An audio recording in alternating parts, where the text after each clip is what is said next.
iwewe manje because wangoita mukadzi chesakadzi mahara. Satani anobhagena zvinhu zvake, anotanga program. Haana favor yaanoitira munhu, but anoita chinhu chinenge favor kuti akuwadze munhu. Haana favor yaanokuitira Satani, asi ane zvinhu zvaanokuratidza sekunge ifavor. Wamazviri unoregreta. And pamwe pacho it will be too late to regret. Nhumbi yacho yako, HIV yako, madrugs affecta malungs wako, warwa kuchipatara, it will be too late to regret. Muna ane wisdom, muna anoziva outcome yezvinhu zvaari kuita. Dai Mwari akupa wisdom. Chinhu ichi kana chikaadvertiswa zvakanaka, chinopera zvakanaka here. Advert yedoro haitwi nemunhu akadhakwa, asi doro rinodhaka. Hakuna chidhakwa chine chakabata koti chitadza kufamba so onzi black label. Achitadza kurusa kuti muti chida kumusika onzi castle lager makes you great. Hakuna greatness yakadai. They make sure kuti tsvakai munhu achangopinda mubhawa ari sober anongobata pint obvanzi castle lager makes you great. They know kuti tikakuratidza the outcome unosiya. Saka tichasikane kuti uzive the other side. Anangokuti ukaita zvema-drugs unonakidzwa unenge wasuperstar, vanhu vanokupika, ukaita zvakati unenge uri shasha wozodai, hakuratidze the other side. The other side haina kujeka. Uhiro hwese hwatakaita pachikoro chiti tiri kunetsa, tiri kushupa, takazodii. The other side tisu takutoshupikawo. Asi takanetsa. Vanhu vakataura nyaya kuchikoro kuenda varikanganwa mazita edu. Kuti bati ndinganga akaoma. Vari kukangana kuti aziomerwa. The other side, ukaiziva, hauite pressure isina basa, or those in excitement. He rather chose to suffer with the people of God than to enjoy the riches of Egypt. Egypt ine ufumi hwayo ine mariches ayo, but they are not meant for you. They will destroy your destiny and your future. Life in a problem one, you only live once, and I'll repeat. Life in a challenge one, you only live once, hakuna second chance. Life yakurarama is once and for all. Hakuna kuti apa ukazobhaisa reka ndikupe muchance, ukatobhaisa zvadhapa. Upenyu norafu yawinawo. Kuti ungomitiswa ipapa, watomaini kusvika ufe. Hakuna kuti chimbosiya mwana chidzokorora futono tunono. Hakuna phase 2. Haumunoita inoti paper 2, hakuna paper 2. Life in paper 1. So make your choice wisely. Munamato nekuti Mwari ndibatsirei. Why? Because zvinokuattracta ndezvinokunetsa, zvinokudhonzera kune zvakaipa zvakawanda. Isu pamwe takatoshawa akatiparidzira ora tikuparidza. Tangoti ameno iko. Why? Because there are times yekuti vanhu vanogona kuparara nekushayiwa zivo. Saka zivo ikavapo, machanzi ekuparara ari lesa. Munenge makuparara by choice, kwete nekuti zivo racho hapana. Neanomuziva ino, kuti mwana uchikoro ufanira kutoona mata kutsvaga Mwari. Mwari wakuchengete. Akana, ndaingoti zvinongoita. Ndaiva kuti Satani anataka madhara.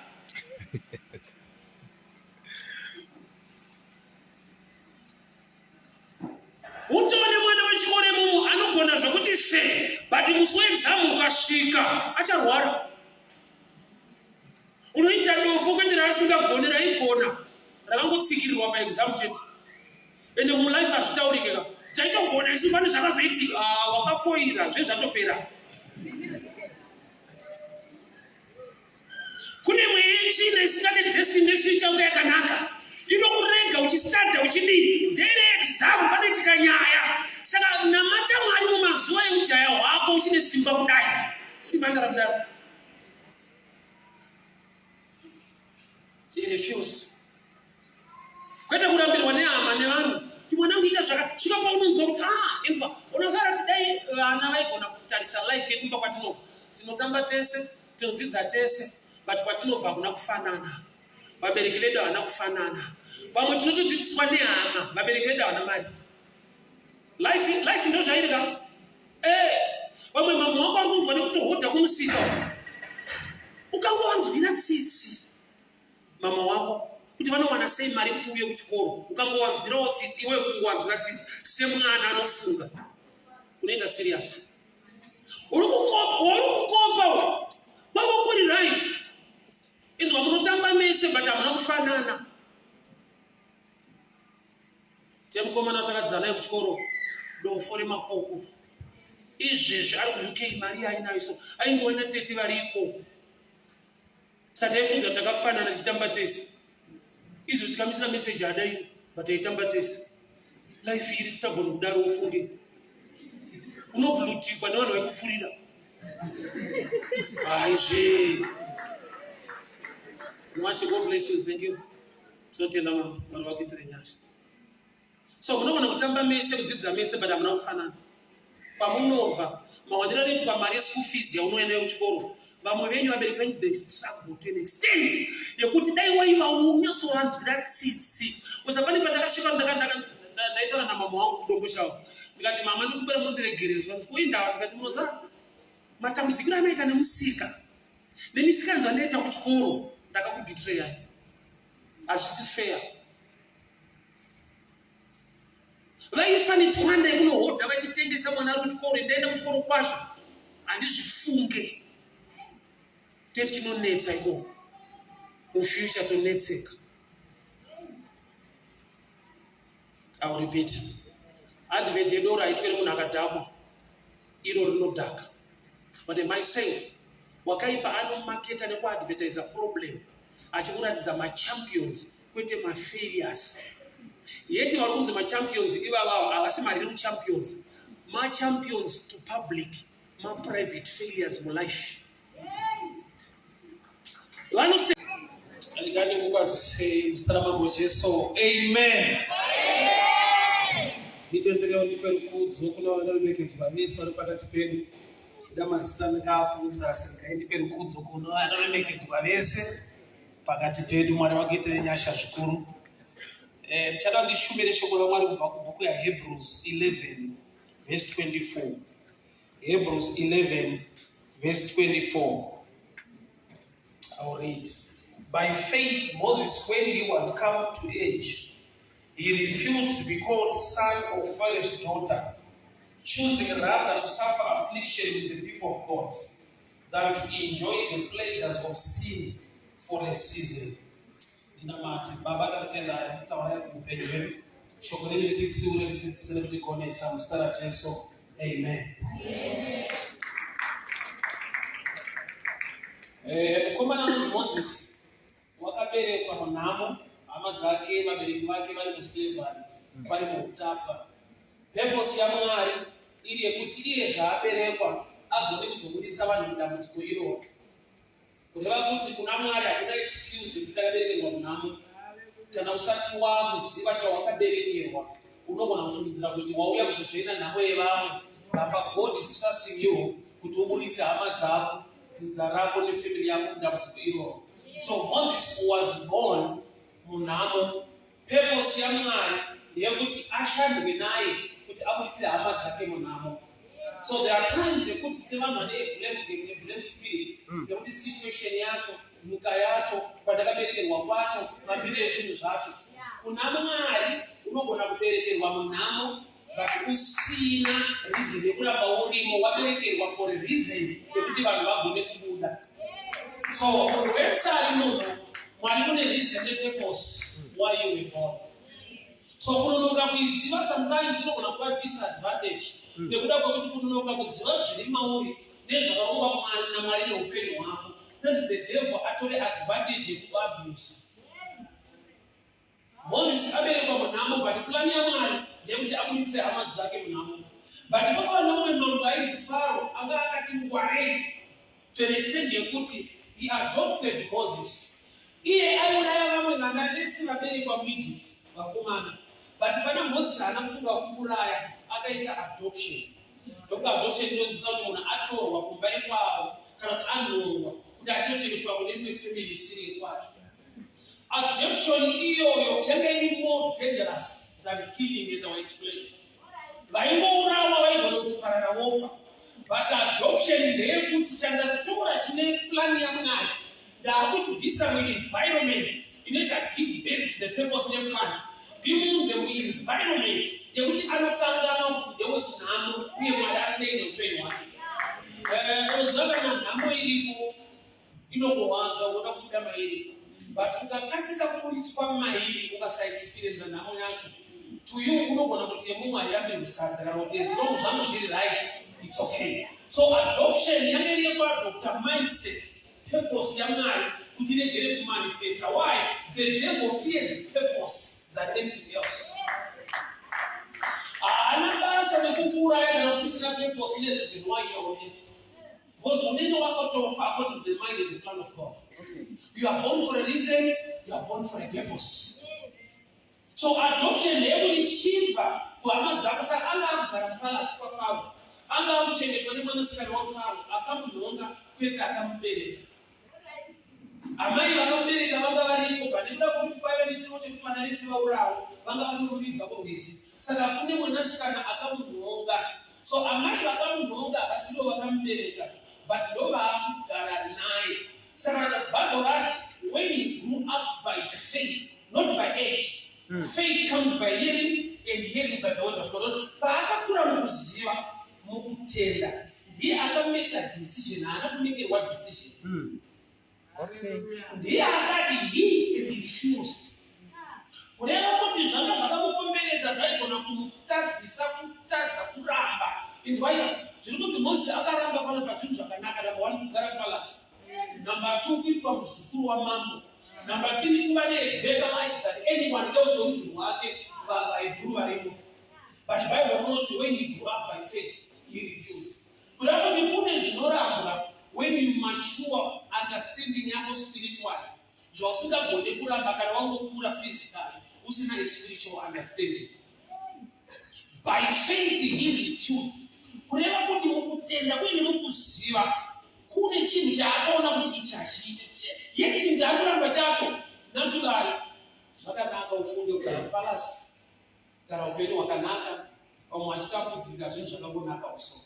Why? Because unenge watoti breakthrough wane wofeva vamwe vari kutambudzika. But iye zvacho akaramba rugare rweIjipita. Egypt nyika yatorarama ine rugare rwayo. Risine ine purpose neplan yaMwari concerning your life. Zvinhu zvaunonzi usaite zvinonakidza kuita, zvinongorwadza kana wazviita ma-consequences azvo. I'll put it this way.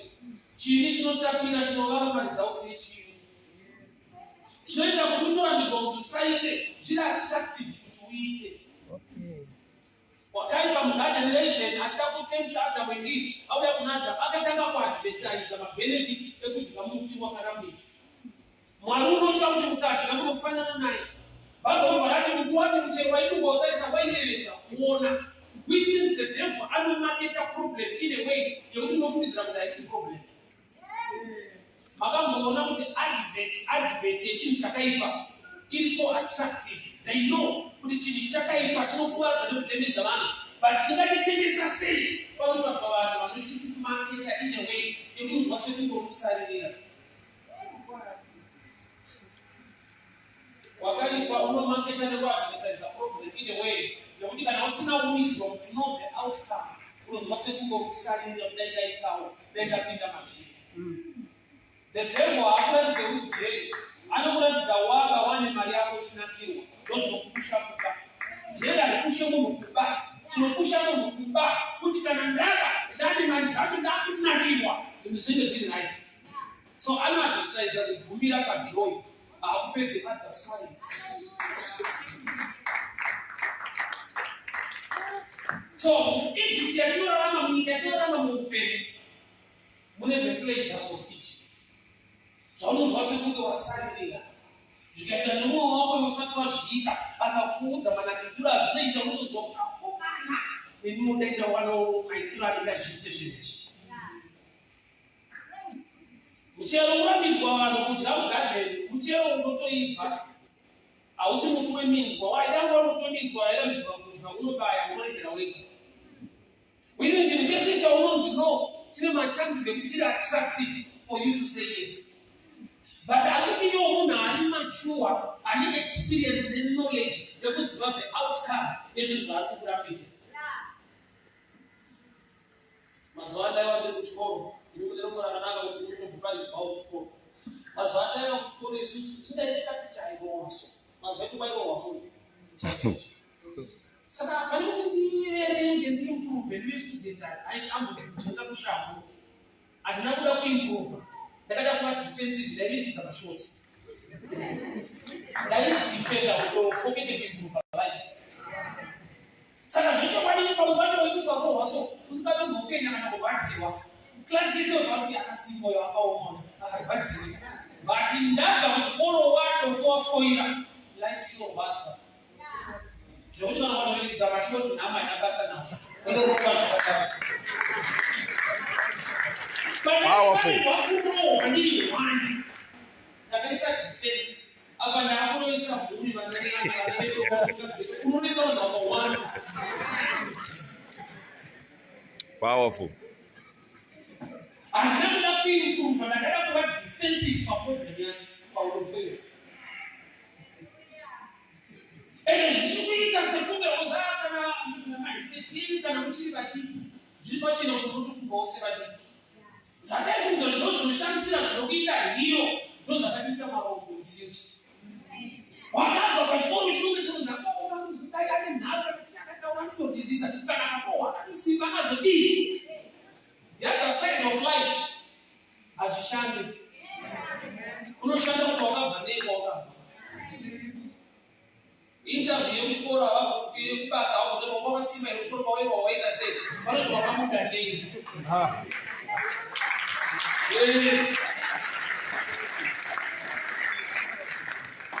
Jino distract focus yako mwinshi yachinorarama zviri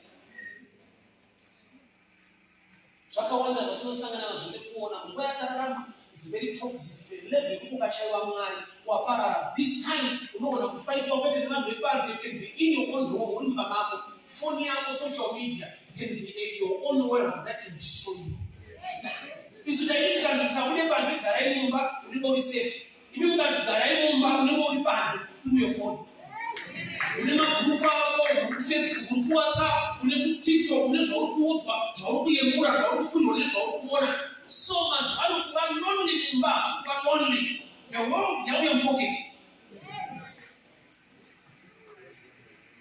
pakutoda kuti dai mwari vati basira tava nepersonal discipline in the fear of the Lord why nekuda kwekuti you can fool people but one wega you can do your own things. So when Moses grew up by faith, he refused. Kuti as mwana wanasikana wa Farao akaramba yeka akura mukutenda charuramba chi zvinhu zviripo garapa mambo kuremekedzwa unosangana muzviko wa president Mozambique paanoenda munhari uripo pachisaurwa sekuru wako newomubatanidzirwa ipapa pakuremekedzwa muchiremekedzwa uchiti first family kuzobii but akagara pasi spiritual ndokubaona he respect neona irikupiwa inoda kudeprive purpose yamari ndiregere kuona nhamo nenyama dzangu ndimire navo wakaita izvezvi ari busy kufaita kusazive purpose why you are on earth saka anogona kusvika kutokuitira favor the devil hauye neataki chete anouya futi nezvakanaka but neresult yeataki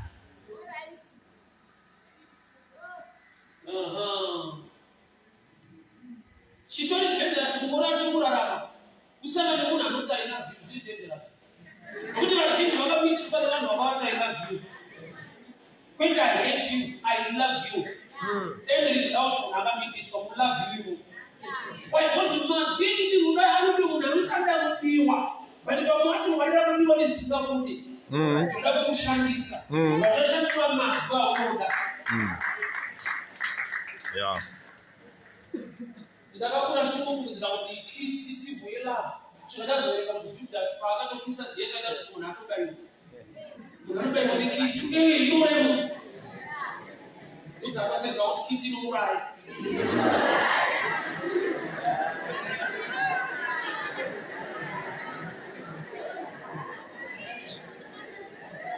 usati munhu unomuudza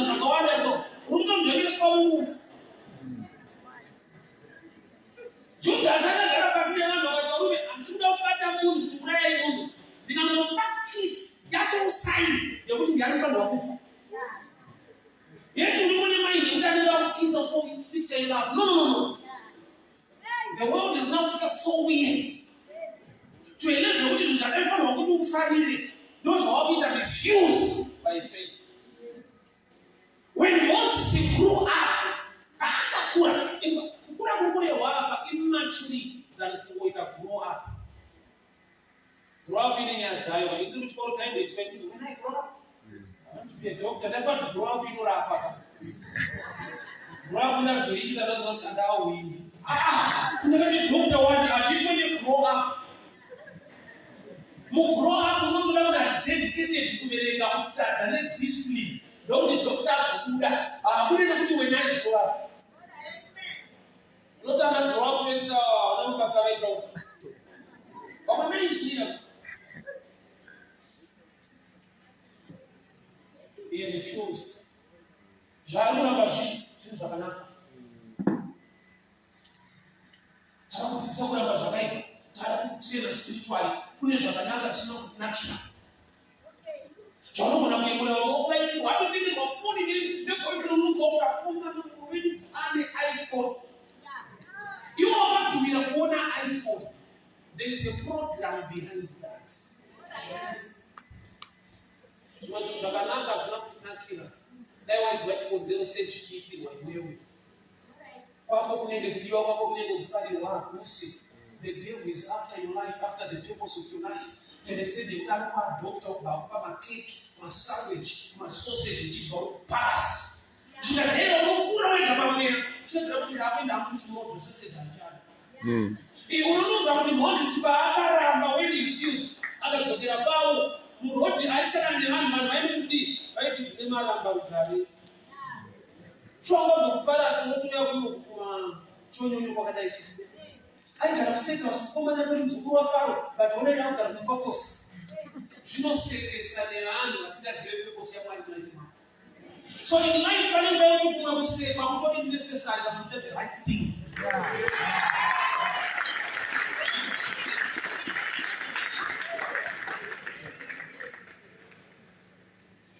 Decision is who understand the destiny in the future. When you put on when you got to find not found. So who do you know what you know? With that number. Unzai was meant to cancel. Gabona to cancel other people say open you want. I see canceling cancel.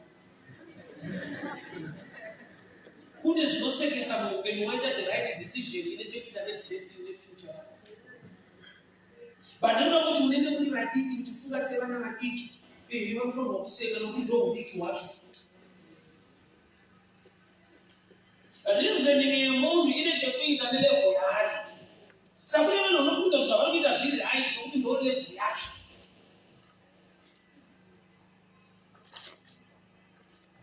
So I don't know that I'm going to go to peace. As it is. I don't know what I'm became. Who does not catch a big? Which I educate and every hope. So those are life are going to is and they are going to this level. One of us had to know I don't take what they let you do. You want to find the poor of it because of that. Console putting your way. Follow the Puna get a console pressure. I don't know how to make a president. I don't know what you get. People are not very dangerous. When you say, oh, you don't know what I'm going to go. What if somebody will go down? Even if I'm getting a family soldier, I'm not Kisa. You know, so the opposite is correct. How do you know? Say, I don't know.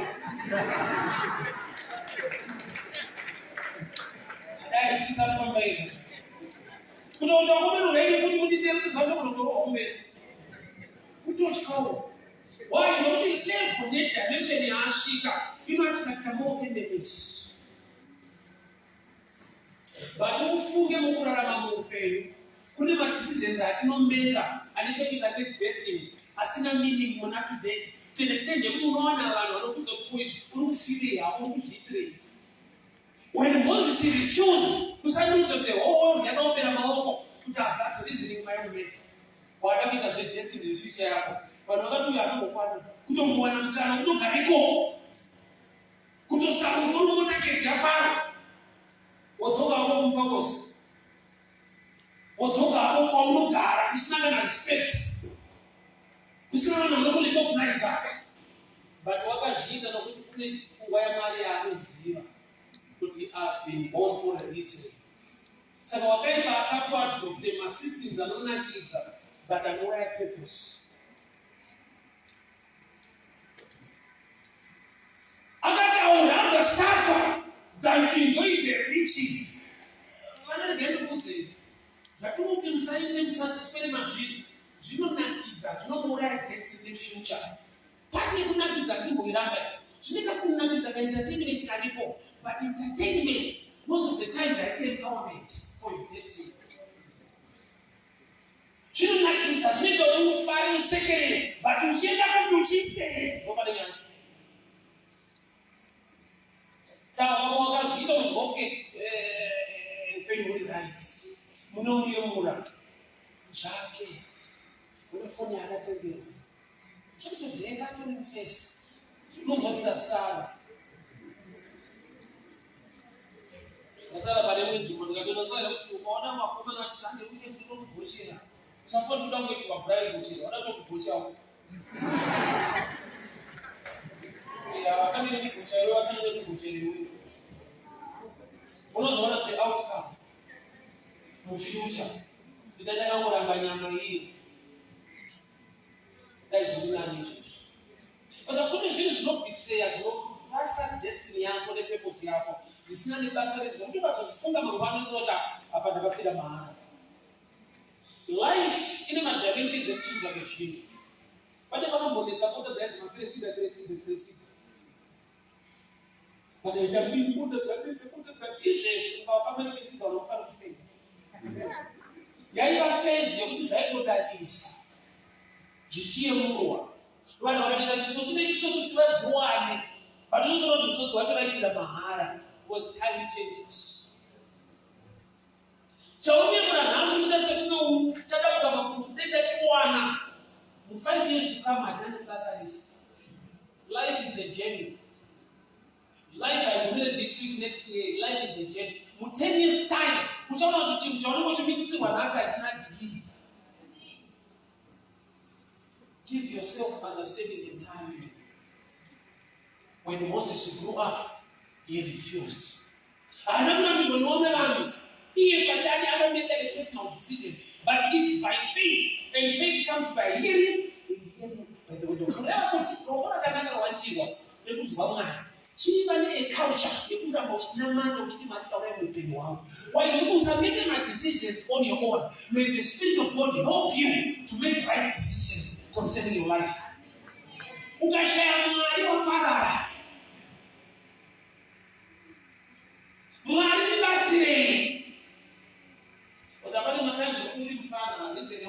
Sometimes you go to the church. You know what I'm going to do, and you break my way. You must come to a day with that go my wash, which is in my life. You never put it very strict. I did something from the church out to the start. So that I did that. What if whatever something go over church and it's reading? But I look down my watch and that's a rush.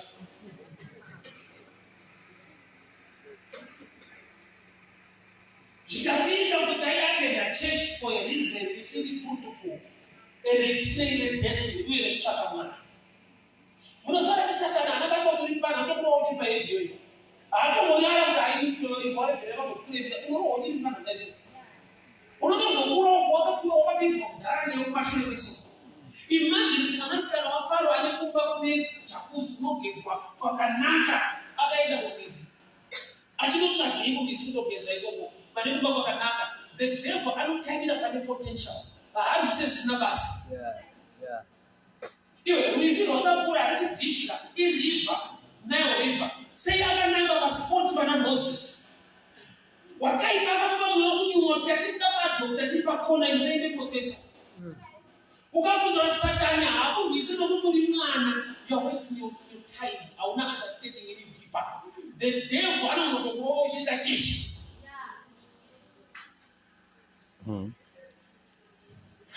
Inongora kanaka kuti washumirwa Kristu chita Mwari upote uchigara uchinamata on a personal level. Saiko mumba kwenu baba uri pastor ambaye unaenda kuchechi family day church ita inu ndi mwana matomwa. Kuti uchifuka mauchina Mwari chakanakira anotaura nomenga the age. Bvunza Samuel airara pedyo neareka. Mwari vakatanga mukudana asiri ari muofisi vana bishop Eli. Samuel aimhanya kuna Eli kuti mandidana ine. Chika bishop vakamudza kuti Mwari ari kudana. Ukadana ukititana kuti taura itendi mwana akateerera. At the tender age, Mwari vakakutaura naSamuel. Why? Because even the devil time yokuti kana wane itinto zvisotana unonohwa kuma 14, 15 to 13. Netsitsi zvisakari Satani. Yeah.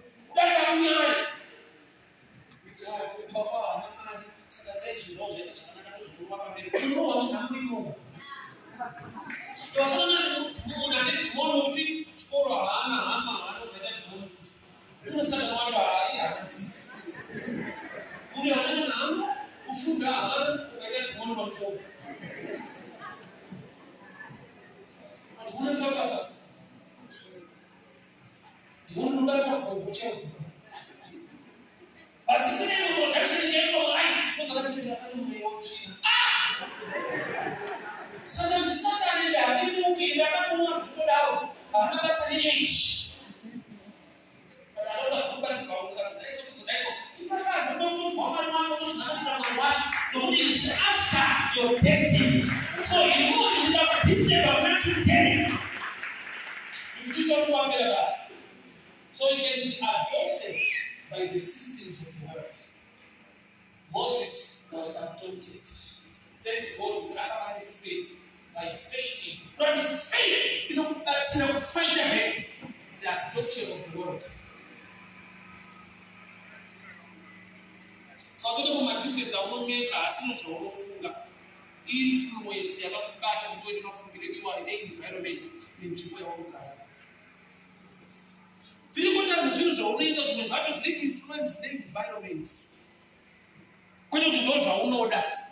But ukasazviita unotosokuwa wakasara. Ifashion iriko iri kutrenda, but hazvisi kudecision yako. When Moses grew up, he refused. Saka ndati kuramba kwacho manje akusiko kuti vanhu vese vanokubhiga kuti dzakunamata dzakuda Mwari unotosekwa. Inini pandandi kuchikoro O-level takadropa Bible. Pandakunyora yainzi BK mazwene. Ati teacher BK wakati iwewe mbeta ugone English hapana. Bible racha uchana futi. Kwani njira tsitsi wewe. Why? Because pamazwene nokuti ande zvemafundi zvezvechechi zvinani basa rese. Life whether a pastor or not, make sure uri kunamata Mwari because the devil haana basa netitle. Environment yatanayo madrugs unoadoptwa nemadrugs because vanokuparidzira unoziva kuti munhu anotengesa madrugs haadi kuona vana vake vachabata. Munhu anotengesa madrugs munhu mukuru but haatogoda kuona mwana wake achiashandisa. Vane mabhawa vaya vatonde mhuri dzavo. Muridzi webhawa haadi kuona mwanasikana wake pabhawa irovo. Anoda kuona vanasikana vamwe vanhu. Unonzwa pakanyorwa so kune bed first 10 ladies free. Asina kuona mukadzi wake pa10 ipapo. Asina kuona mwana wake pa first 10 ipapo. Why? Ispirit iri munyika yekuti munhu haana basa nemo, ane basa nezvake. Saka ukazvichengeta muupenyu hwako mune makanyorwa kuti first 10 ladies free. Haisi free. Satani ane basa nemi mukati. Unodiwa zvekudaro zvokuti unozipinda mahara pari kubhadhara vamwe iwewe manje. Because wangoita mukadzi saka mahara. Satani anobhagena zvinhu zvake, anotanga program. Haana favor yaanoitira munhu, but anoita chinhu chinenge favor kuti akuwadze munhu.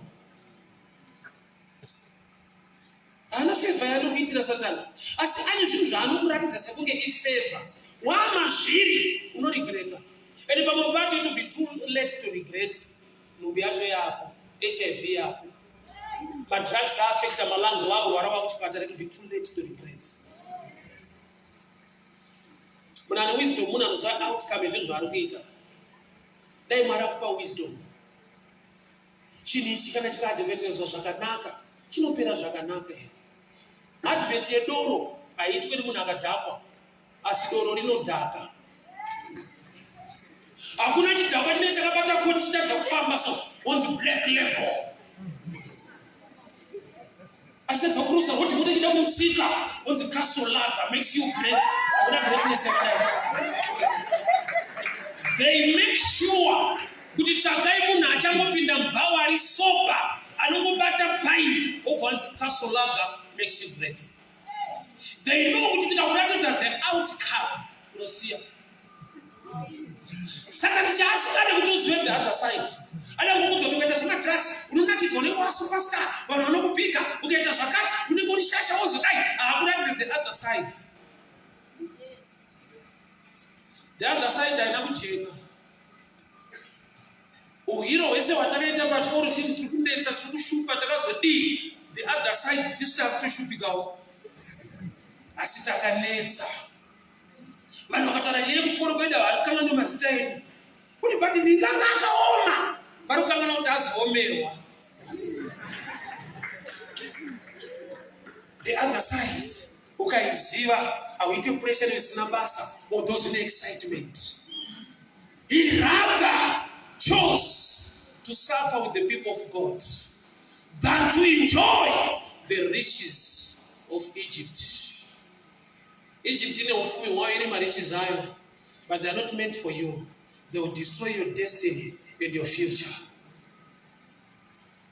Life in a problem one, you only live once, and I'll repeat. Life in a challenge one, you only live once, hakuna second chance. Life yaurarama is once and for all. Hakuna kuti apa ukazobhaisa rikatikupe muchance, ukatobhaisa zvadhapa. Upenyu ndorafu yawinawo. Kuti ungomitiswa ipapa, watomaini kusvika ufe. Hakuna kuti chimbosiya mwana chidzokorora futi unoti unono. Hakuna phase 2. Haumunoita inoti paper 2, hakuna paper 2. Life in paper 1. So make your choice wisely. Munamato nekuti Mwari ndibatsirei. Why? Because zvinokuattracta nezvinokunetsa, zvinokudhonzera kune zvakaipa zvakawanda. Isu pamwe takatoshawa akatiparidzira ora tiri kuparidza. Tangoti hameno iko. Why? Because there are times yekuti vanhu vanogona kuparara nekushayiwa zivo. Saka zivo ikavapo, machanzi ekuparara ari lesa. Munenge makuparara by choice, kwete nekuti zivo racho hapana. Nanomboziva ino kuti mwana wachikoro unofanira kutoona mata kutsvaga Mwari. Mwari wakuchengete. Akana ndaingoti zvinongoita. Ndati kuti Satani anataka madhara.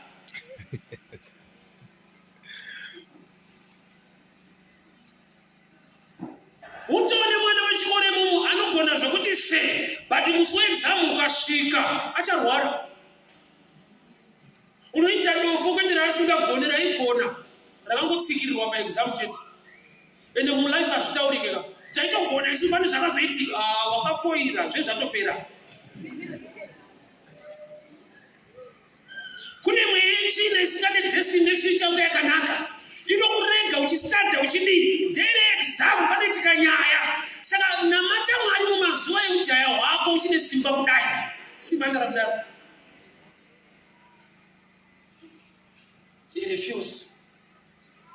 Kwete kurambirwa nehama nevanhu. Mwana uita zvaka svika paunonzwa kuti enzwa unosara kuti dai vana vaigona kutarisa life yekumba kwatinobva. Tinotamba tese, tinodzidza tese, but kwatinobva hakuna kufanana. Vabereki vedu havana kufanana. Vamwe tinotodzidziswa nehama, vabereki vedu havana mari. Life ndo zvairika. Vamwe mama wako ari kunzwa nekutohodha kumusika. Ukangowanzwira tsitsi mama wako kuti vanowana sei mari kuti uye kuchikoro. Ukangowanzwirawo tsitsi, iwe kungowanzwira tsitsi semwana anofunga. Unoita serious. Uri kukopa. Wako kuri right.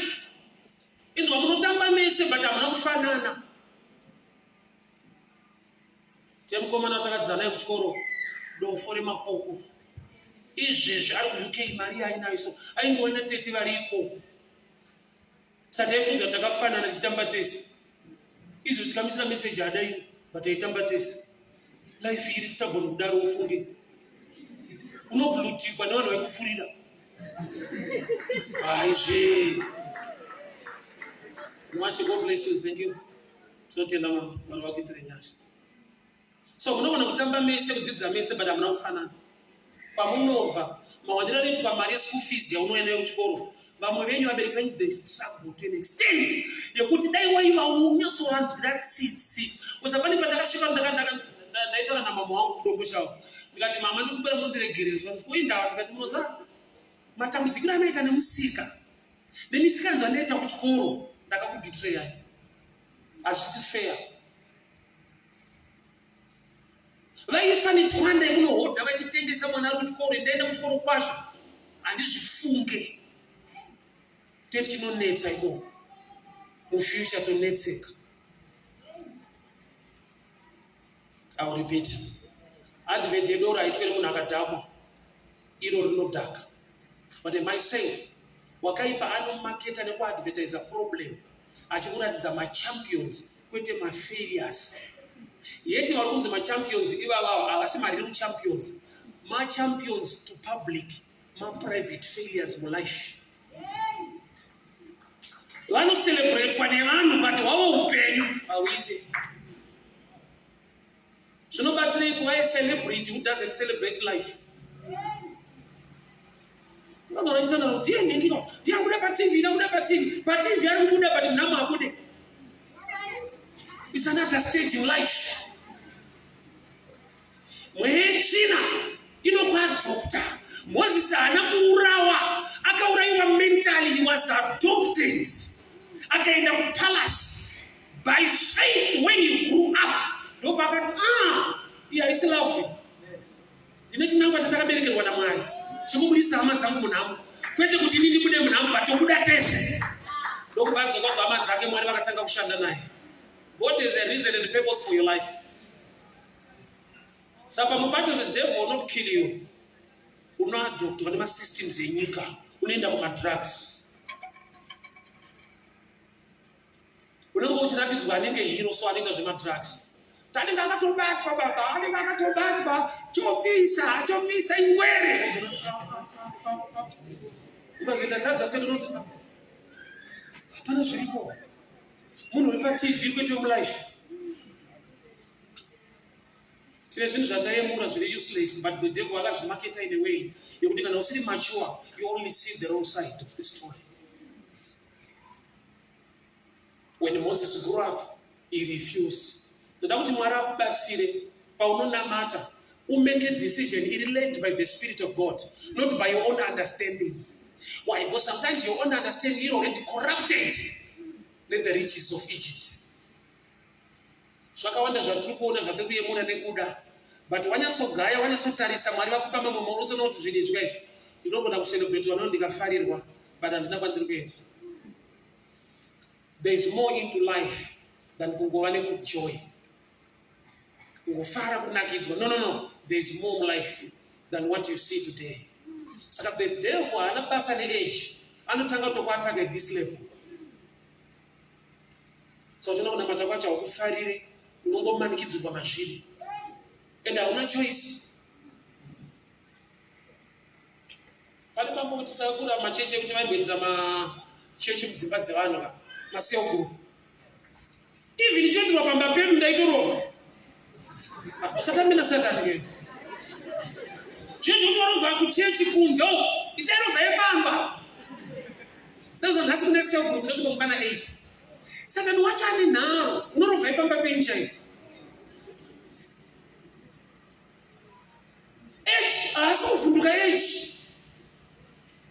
Pane zvaanokuratidza zvaanomaketa nekuadvertisa so zvanonzwa kuti mafundisi kotaura vada kuti dzvanyirira. I remember when I got married so early, at 20, nandaroora. So I've got my young brother, paakasvika 21 akaya kwandiri man. So ndikupoma ndikuletsa Mwari ndatoroora ndikati pamwe take your time. Programa life yako, there is a lot of life than marriage. So kanzi hayo unoda kusuka kwa mega. Oza unenge uchiona spark chete.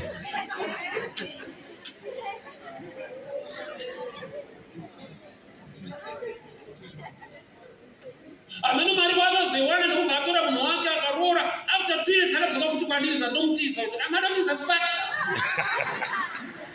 Spark yakusparka moto chaiwo chaiwo. When you're outside the thing, you see a whole picture.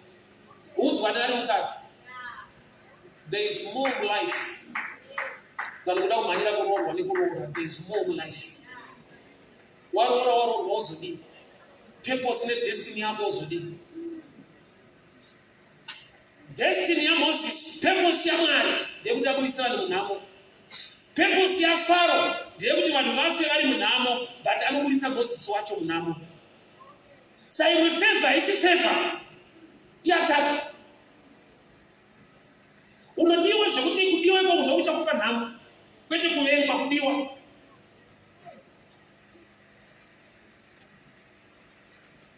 Dambudziko rako richabva pakuti the devil akashandisa a system inonzi the riches of Egypt. Kune film, kune band, kune zvakati kustata kuverenga uchada kunakirwa nevamwe. Ende unokuchinakiswa. But life ine demands andarika kunakiswa kwakaitwa. Ine zvainodemanda mufuture. Haigona kuti vakanakirwa website. Zvinonzi makabuda nei pamauri kuchikoro. Kuti patakasipaka unzi nekusipaka ikoko imbomira.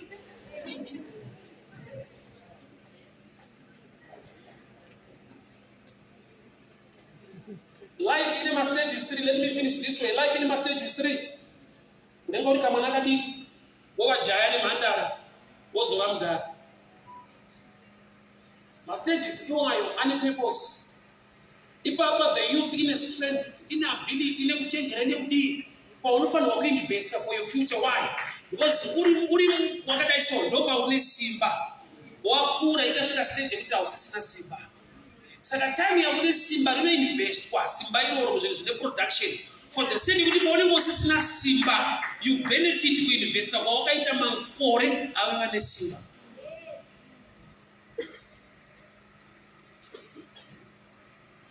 Life hautambi kwese. Ukatamba uri kuchikoro muupenyu hautambi, unoita work hard kwete work head. Ende to assure you chinonyanya kubhadhara isi work hard iwork head. Enda ukambani kwakutozviona. Vanonyanya kushanda nesimba unopiwa shoma than vanongoshandisa pfungwa. Work head inobhadhara kudarika work hard. Saka ukatamba uri kuchikoro problem manje hauzotamba kwese. Zvinonzi vanga vari serious kuchikoro chizororai, vakatamba chishandai, munochinjana.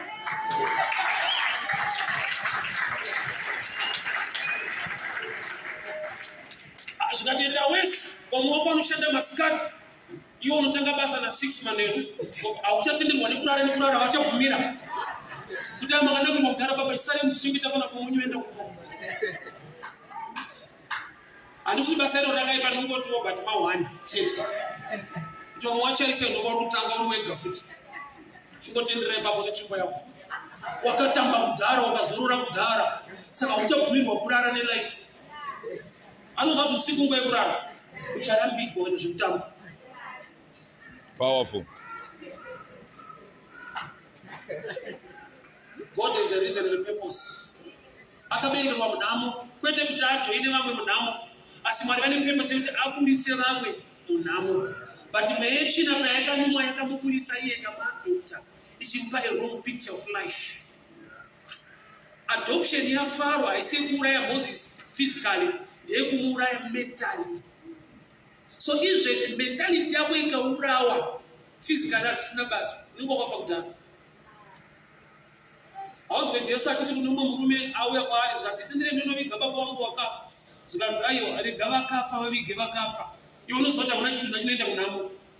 Inda Jesu achiti rega vakafa vavige vakafa. Kunati mune vakafa vachiri kufamba. Vasingazive purpose nereason sei vari panyika kungofamba. Saka mune mutotiwo kunhamo because muri semutimbi. Dai Mwari atibatsira. Pazera rako iri ona kumutsvaka iye ane nyasha. Samiri wakanzwa Mwari achitorara muchechi kwete achiimba. Nokuti wada kukura muzvinhu zvaMwari. Mwari vakataura neupenyu hwake. Ndokumbira tusumuke ndinamati. Ndoda kuti uite munamato semunamato wandichakulinda. zvaunofanirwa kuramba, not by choice but by faith. Mwari ngaakupe the power yekuti izvi handidizvi. Zvinganakidza vamwe vangandifurira kuti tizviite, but I want the will of God to prevail. Nokuti Mwari mune reason nepurpose. Sei ndanzwa vhangeri, sei ndaberekwa mhuri yandaberekwa, sei ndiri munyika yandiri. Let us begin to pray. Father, we thank you for your grace and your favor. Mumwe nemumwe Mwari makamusika nechinangwa, purpose and reason. Vanava Mwari, every plan of Pharaoh, give them the grace, the power and the ability to refuse the riches of Egypt. Mweyawe madrugs ngavanzwe kusema. Mweyawe zvinodhaka ngauregere kubata muupenyu hwavo. Mweyawe kufurirwa kubata zvakaipa ngautange pavari. Mwari une chikonzero, une purpose, une reason nekuda kwevana. Ndavanamatira kuchengetwa kwenyu kunavo Mwari. May the Holy Spirit guide them and protect them. Every plan of the enemy must be put to shame. Every negative voice speaking against their lives, against their families, in the mighty name of Jesus, may it be silenced in the name of Jesus. Where you manira wasna mfanira mnani, babe display, babe understanding. Jipo jamaka chara bali baba zvinegere kuvutwa nemaklasi. Jipo jamaka isamari baba zvinegere kubiwa nekufurirwa. Vakeimwe yawo kukura kunamata varambe zvakanaka zvisina kuvanakira. Vachikuda muzimbatso kaFaro vadzokere mimba yaJehovha. Vachikuda munzvimbo dzekudhakwa vadzokere mimba yaJehovha. Imi Mwari wakatendeka, makarakarira Mozisi mukamudana, mukamutungamirira akaita basa renyu Baba. I pray for ndinovanamantira reason, purpose iregere kufa asi kuti manifested muzita raJesu Kristu Nazareta. Amen. May the good Lord bless you. May the good Lord favor you. Thank you so much.